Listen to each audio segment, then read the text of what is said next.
Welcome to this week's podcast. It's great to have you listening to this Traits podcast focused on building higher performing organizations, where we interview various people, sometimes do some things outside of the box, but really focused on how do you get the most out of your organization. Really unique and useful tips and tricks. This week's podcast is focused on Ralph Kison. Ralph is somebody who I've been getting to know, phenomenal person, has been using traits for a really long time and had some really unique insights. I'm not going to give it all away, so I'll allow you to get into this and enjoy Ralph on your own terms and his own terms. Before we get into this, I wanted to give a quick reminder that on the website, in the show notes, you should be able to click on the link to download the white paper focused on the 5 biggest mistakes organizations make in hiring. Hiring is something that we all do if we're a business owner or have run a company in any way, shape, or form. It is such a crucial part of the process, and yet so many of us make little mistakes that end up costing us a lot of time, energy, and money. We don't want you to do that. Click on the link, download the white paper, and enjoy your next hire, having a higher success rate. Without further ado, I'm going to welcome Ralph Kison.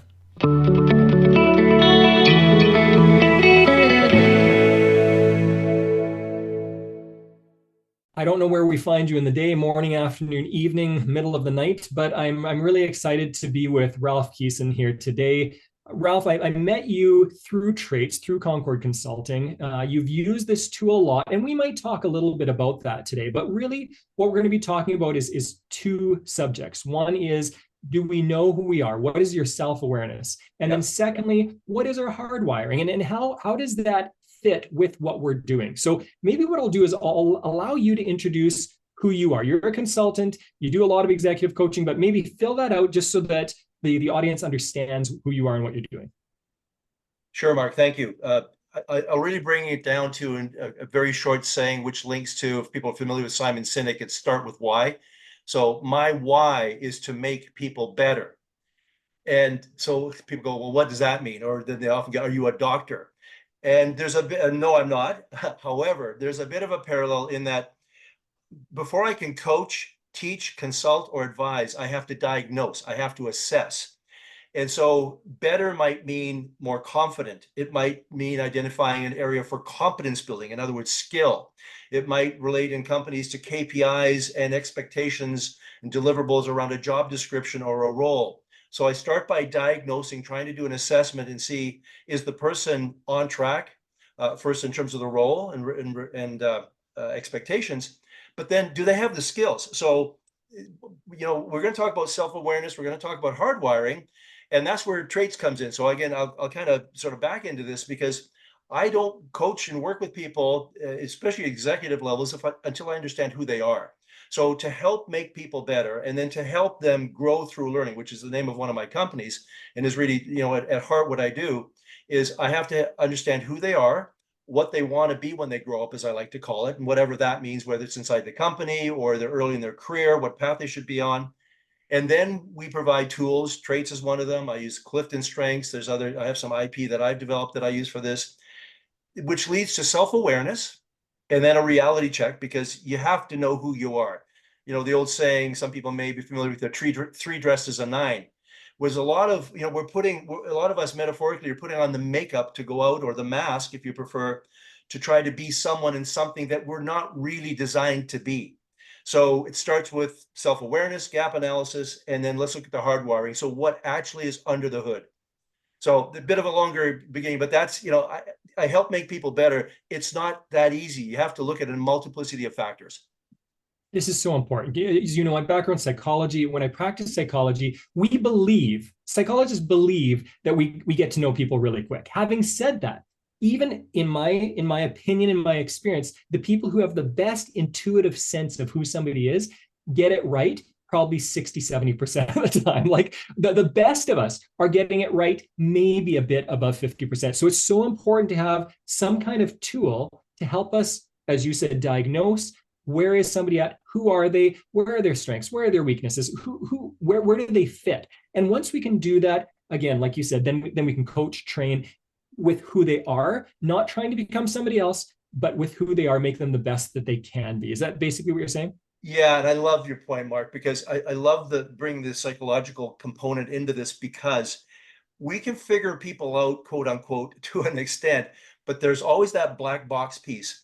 And I'll just anchor off of this for a sec because that's where the self-awareness comes in. And you and I probably both have met people. I've certainly had people that have worked for me that that honestly, after we went through reassessments and everything, they did not have good self-awareness. We had to part ways because there was a huge gap, and I'll call it a blind spot. And so the other thing that ties in with what we're talking about here today is that often what I come in and to do beyond being, making people better and the other things I've just said is help be, if you will, a challenger and not to get in their face to upset them, but a truth speaker or someone that helps bring awareness up because some people are, quote, successful because they've done something for so long that they've succeeded using certain metrics, but they have a wake of destruction in their path in the background where they miss the fact that along the way to success, they actually left damaged, people, they've hurt people, organizations, and cultures even that, and they don't see it. That's the blind spot. So yeah, we need to use tools to help them see, and we need to do it respectfully, professionally, but directly to help them sometimes have a bit of a wake-up call. So you brought in a really unique point there. And yet diagnosis tools are fantastic for us, but they're also fantastic for the person starting to understand themselves. Because in my experience, tell me where you're at. In my experience, I can tell somebody, hey, this is what I'm seeing in you. And they can go like, yeah, but if they want to believe something else, they're going to believe it anyway. If they want to believe that they've got high energy and they're a phenomenal leader, they're going to believe that no matter what I say. But when you have something objective, you can say, hey, this is what this is saying. Is this accurate? And they're more likely to accept it. Is that what you found? Oh, totally. And I love this, Mark, because I'll give you a quick example. When I use traits, when we have the traits in terms of who you are and what I call at home, and then we do the adjusted when you go to work, we see huge discrepancies. And and now see what I love about this, the person has done the assessment because often, I say, look, I can't say anything. If that's where you think you are, hopefully you answered it honestly, but look at the gap who you think you need to be at work. And then we go, what's that doing to you? And usually, because we're trained in this, we can ask the questions not to try to go, look, I'm right, you're wrong. That's not the goal. It's to help reveal. It's back to the blind spot. And I'll give you one more quick example. And I always use because there were two engineers, and I remember this clearly when I did the Clifton assessment, where we had their top 5, and they saw 4 right off the bat. They went, yeah, that's me. And the 5th one, they said, I don't know. And my comment was, well, I can't say a thing because I don't know you as well as you do, but if that was something that you think based on the assessment doesn't describe you, let's just leave it lying there. Let's work with the 4 that you agree with. And here's what happened. Both of them, a year later, because we now increased self-awareness and understanding, gave them a reference point. This goes back to what we're talking about, the self-awareness hardwiring. When they started noticing, oh, yeah, there's that 5th one.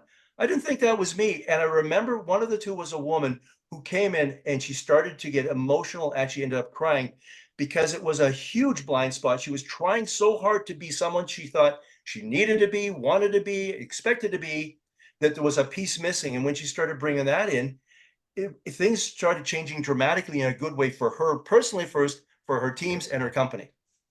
Yeah, and this is where this becomes so valuable for a corporation. Of course, organizations are made up of individuals, and it's important to understand the individual and help the individual. Having said that, so much of the time, this again, my experience is that corporations will say, hey, I like this person. They're excellent in this area. Yeah. So let's plug them into a new team that's coming up or a new project that's coming up, and now it's not a fit. And again, if we had that awareness, both that individual self-awareness as well as awareness of the people in our organization, we could say, hey, I already know this is probably not going to be a fit. It doesn't matter how much training I'm going to be doing. How about instead we find the right person for this and keep the other person where they're doing really well instead of messing around with people. Totally. And Mark, what I often say to people, why I'm so passionate about using not only the tools, but what I do, the back to making people better analogy and growth through learning, is that I wish I would have come across me in my late 20s or early 30s. Because at age 32, I got fired. That led to me starting my business, actually. But the pain, so I don't want to be dramatic. This is all factual. what I went through, the discovery, the knothole of life, as I call it, in about a year at many levels to get to the other side. And then as these tools have become more sophisticated, obviously, and what we're talking about today wasn't available back then, not in the way it is now. But that's why when I work with people, I sometimes, I quote, get in their face because I want to give them a wake up call, say, this really matters. I'm not trying to be nice. I'm not trying to be your friend. I'm trying to support you by helping you become more self-aware. And let's use some of, if you will, the quote technology, right? Because these are sophisticated tools, but bring it into place to a point where we can have a conversation and look at this and say, what does this mean? So, if I didn't know you and I was working with you, Mark, I'd say, now tell me what you think of what you've read in the traits report or whatever other tools, because I'm going to start off by getting you to review, reflect, and declare before I come in and go, oh, I'm trained in this, I'm going to point some out. Look how smart I am. No, I'm here to serve you and to encourage you rather than make you feel bad or you just say yes out of because you feel pressure to. Excellent. Okay, well, you've talked about gaps a couple of times already. We've talked Yeah, about this off audio here as well. But what is the importance of understanding for you, diagnosing, you understanding who somebody is versus what they're doing, and for them to understand who I am versus what I'm doing? What is that? How do you use that? What is the place of that in an organization? How does it help people? sure. I do a lot of work with technical professionals, so specifically engineers. And what I really try to do earlier in their career is help them, and I'm referring specifically to traits, to understand their hardwiring. And I'll give you an analogy that I've used for years. So I like to use a natural metaphor for this. So I'll say that there are people that are like sun plants, and there are people like shade plants, and then there's some people that are like mixed sun and shade. And that's, in the traits, it's great. There's the implementer, the initiator, and the facilitators. And so what I refer to as a sun plant would be a person that is more social, aggressive, outgoing, gregarious. They want to get stuff done. They want to be out there, kind of like the plant. It wants to be out there. Give me the heat, give me the sun. Now, it still needs to be watered, right? The cactus maybe once a year, but still needs some water. And there's the shade plant that goes, oh my goodness, no, don't put me out there, I'll die. And what happens here using that metaphor is that often companies will see a talented person, they're high in IQ. You have an engineer, an EIT, engineer in training, or someone early in their career, they come out of school, MBA, like all good stuff, but they now think, oh, I'm smart. All I got to do is take my smarts and go do this job. And boy, I'm gonna make this a better place. And then within 6 months, 9 months, a year, 2 years, three maximum, probably they're going, this isn't working. And then he started, and if I'm involved, and I go, it's probably never going to work, quite frankly, not because you're not good at it, you've been planted in the wrong place. So what you're trying to do, the plant you're trying to be is not the plant you're designed to be. So can we now use this information? And you have a reality check, right? So this is sometimes for people early in their career, this is a bit of a wake up call. No, you can't be everything or anything you want to be. There are limitations, but let's try to help you discover who you are. Or another simple analogy would be round peg, round hole, square peg, square. I mean, we have all these sayings, but I'm saying the same thing, just a couple of different ways, Mark. Yeah, and again, the analogy helps me even coming through this and thinking. So again, you've got a south-facing backyard. What are you doing planting certain plants back there? They're not made to be there. They're going to suffer there. You're not going to be happy with the plants, and they're not going to be happy being planted there. And it's best for everyone if I take that seedling and move it to a different part of the yard, in this case, an organization, where it's a fantastic fit. It's going to flourish, and you're going to be really excited to see it flourish and how it helps the yard. And let's take this one step further. I love your analogy. Now I planted in the right place, and now I decide on the right kind of fertilizer, aka coaching, support, resources. So some are acid-loving plants, some are more alkaline. So I don't put a bunch of acid, fertilizer or whatever it is on a plant that doesn't thrive with that. And that's corporate culture. Some corporate cultures are very toxic, and you can have a smart person, but you plant them in that environment, let alone the wrong role. It's a combination for disaster. And they go, well, this guy, he's not very good at the job. No, you moron, you put the wrong person in the wrong role. You should know better, right? And I'm using strong language because this is the job of leaders and managers. I am compassionate for a person early in their career. They don't know better. They're trusting that the people in the company got this figured out. So don't blame the person that you've hired when they don't succeed. First, go stand in front of the mirror and have a talk. Yeah, we got to take responsibility for our own decisions and actions, right? I Totally. like the fertilizer analogy. And again, I'm gonna split this up a little bit. You talked about alkali or acidic type fertilizers.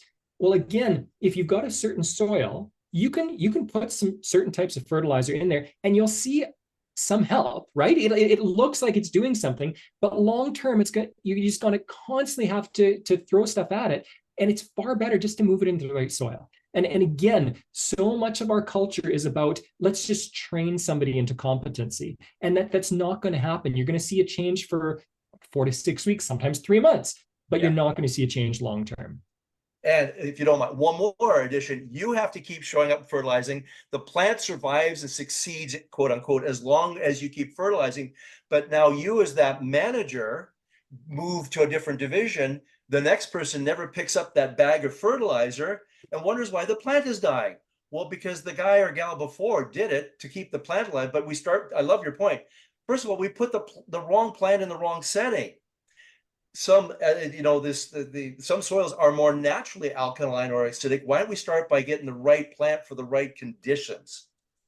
Perfect. And again, what I found, we're using the garden analogy still, is that when you've got the right plant in the right spot, you still have to give it water, you still have to give it sun, you still have to give it what it needs, but it's so much more efficient now. Everything is so smooth, it's so effortless compared to throwing so much money and time and energy into, like you said, coaching and training somebody that's not all right. Why don't you give Yeah. the person that is good at something already coaching and training and skill set to become even better at that? And let me take it one step further, Mark, because what you've just said is, boy, this is great. I'm these analogies we're using, because that plant it's the right plant in the right place. What we now do is prune it. Now that comes coaching. So you now prune for competencies, for skill. And then you now say, okay, I know you're really good at this, but can you turn it down a bit? Like, we don't need it, if you will, that loud. Turn the speaker down. Like, the volume on that trait or that skill is actually too loud. Let's bring up some of the other ones, but we can have a balanced approach.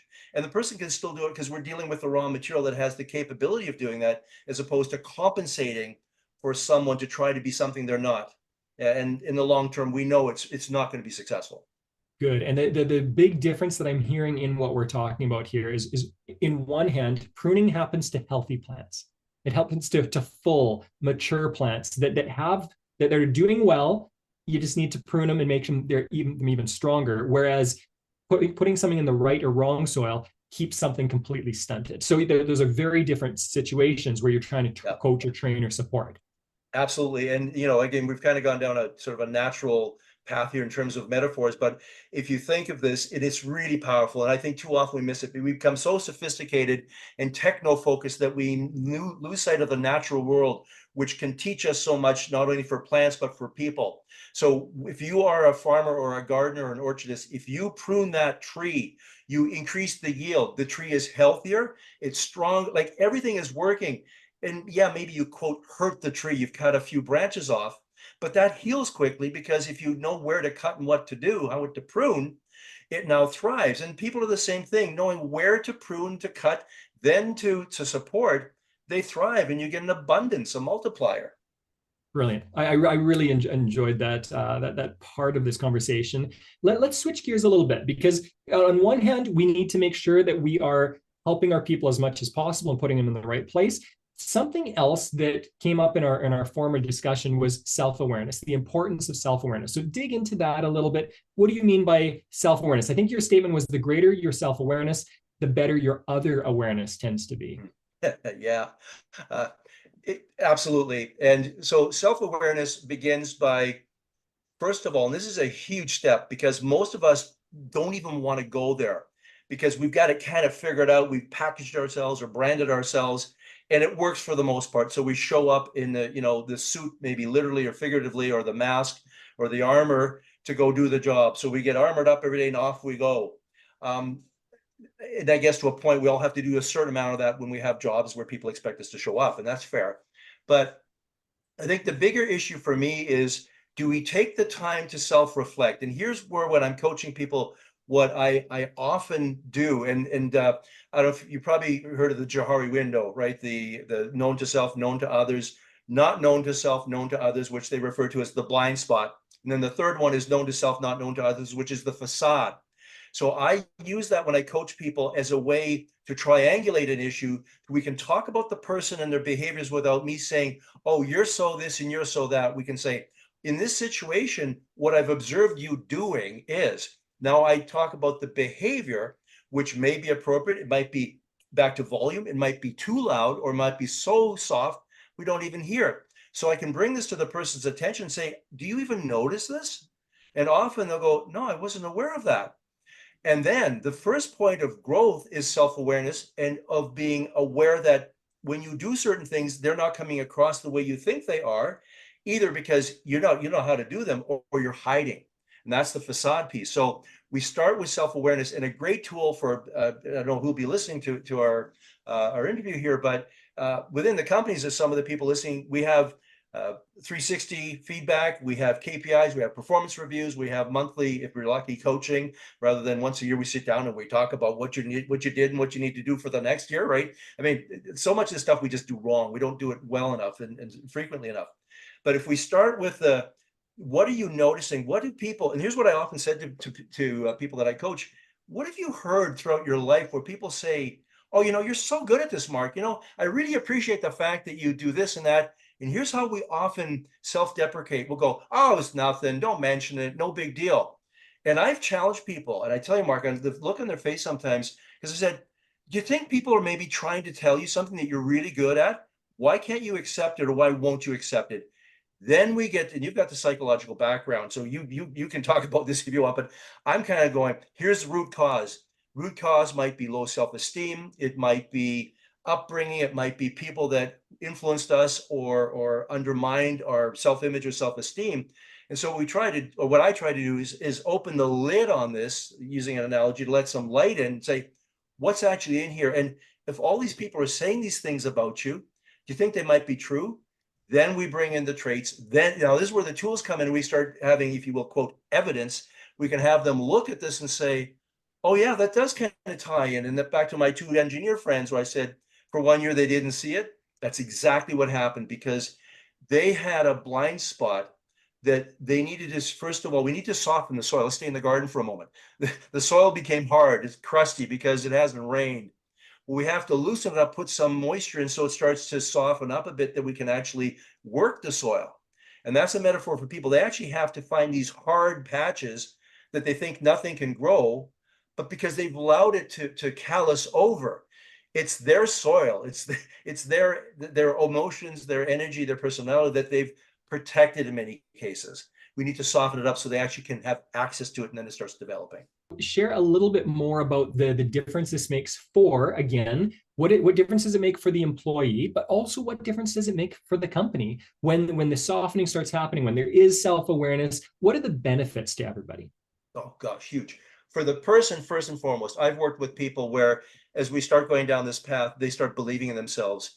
And, at a very basic level, and this is all I get them to do, is, and I talk about the head, heart, gut. So I know that we have the three brains, right? The research now says, and, wherever people are at on that, that doesn't matter. But the point is, I think there's enough evidence to say that the neurons we have in the brain versus the neurons in the heart and the neurons in the gut, that they are there and they're real, and they pick up on different things.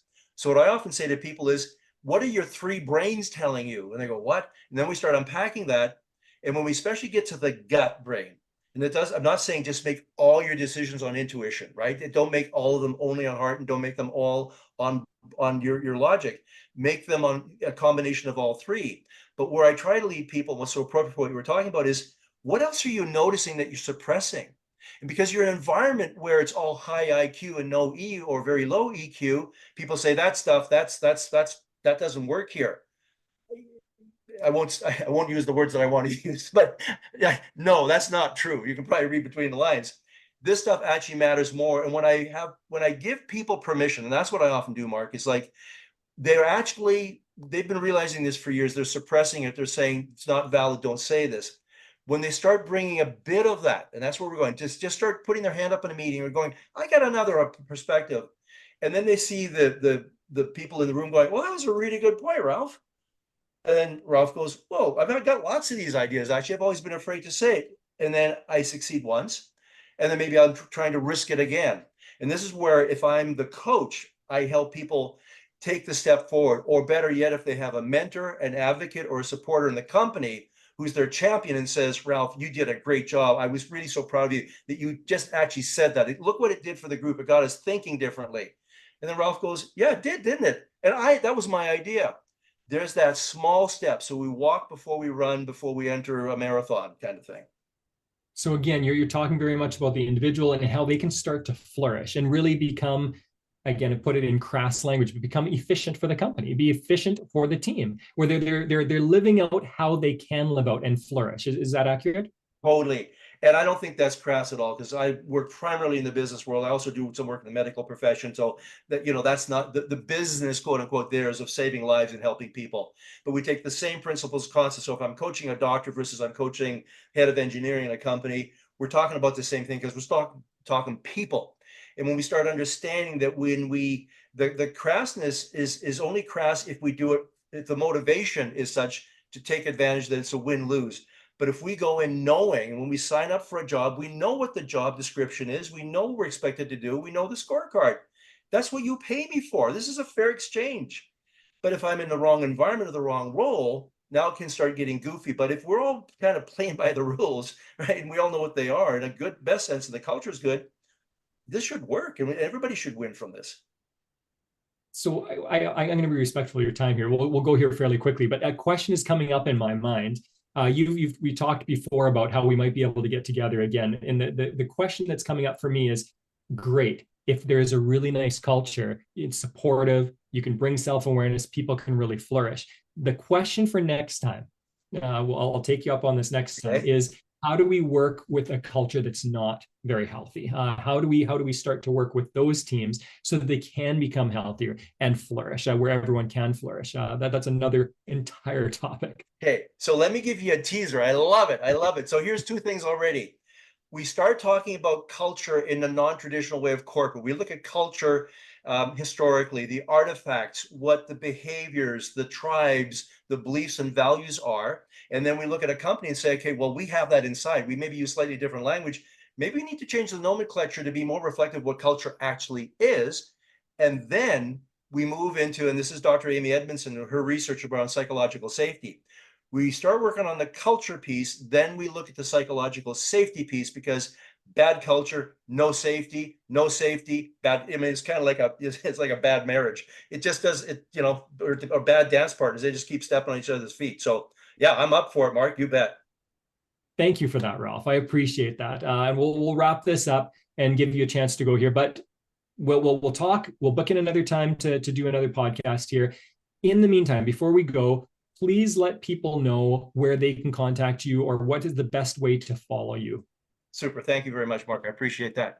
So first, it's Ralph Kison, Kison. So just you find me if you just do Google search.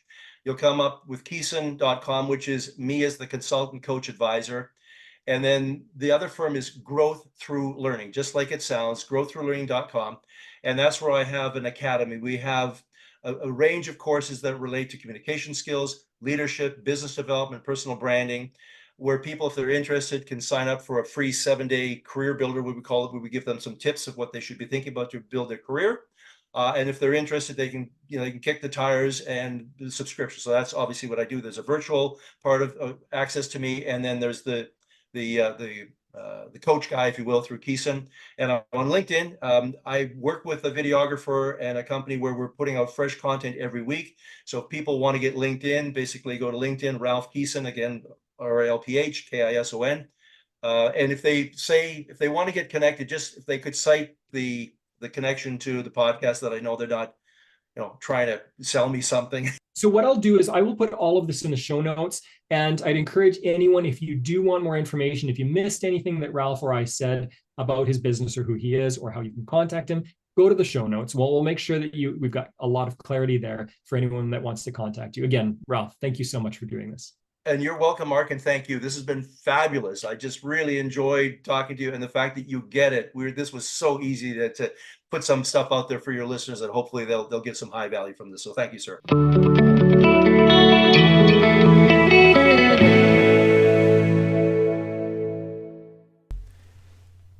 something that came up quite a few times in this interview with Ralph was the importance of objective testing. It is so easy to make mistakes when we simply trust our gut. Don't get me wrong, the value of learning and growing and understanding people is valuable. We can trust ourselves in so many ways. I'm not saying not to trust ourselves. What I'm emphasizing here is that objective tests, objective assessments can bring so much value. I was just doing a bunch of research on this fact, and I'm going to combine that with a book that I just finished reading again. So highly recommended. Please read Good to Great by Jim Collins. The major focus of his research, again, this is objective research. This is not his gut telling him this is what made the best leaders or the best companies. What he discovered was that the best companies that have the greatest turnarounds, that produce results and efficiencies far above who they are matched against in their industry, are companies that put the right people in the right place. It's not about simply having the right people, because if we don't put them in the right place where they will flourish best, we can't get the most out of them. Coming back to the objective assessments, wouldn't it be incredible if you could, within a very short period of time, a few minutes, get a really good picture of who you have? Again, we're not measuring character. We're not measuring someone's height or their skill set or their background. What a traits assessment does, what a psychometric assessment does, is it measures who somebody is, how they're going to consistently perform over and over and over again. And you know what? There are so many stories of companies that I've worked with where we will train somebody, we will work hard with somebody, and you know what? It looks good for a couple of weeks or maybe even a couple of months, and people revert to who they are. I'm sure you've seen this yourself in so many ways, in so many different situations. Think of somebody you've tried to change over and over and over again, and think about how they consistently revert to who they are. Instead of working against people, instead of fighting against who they are, why don't we become excited about who they are and find the right fit for them? Of course, coach them, of course, support them, but plant them in the right place, and people will thrive. And when they thrive, your business will prosper. As you look about this, as you think about this, I mentioned the white paper at the beginning of this episode. Go down and click on that link. That'll start a journey of understanding how to find the right fits for the right people, to have the most effective work output from people. And again, we talked about how that might sound crass in some ways, but that's what we're all here for. You want to hear something cool? That's where people will be the most excited to work for your organization as well. When they are in the right fit, they will love what they're doing. They will feel fulfilled in what they're doing because it fits them.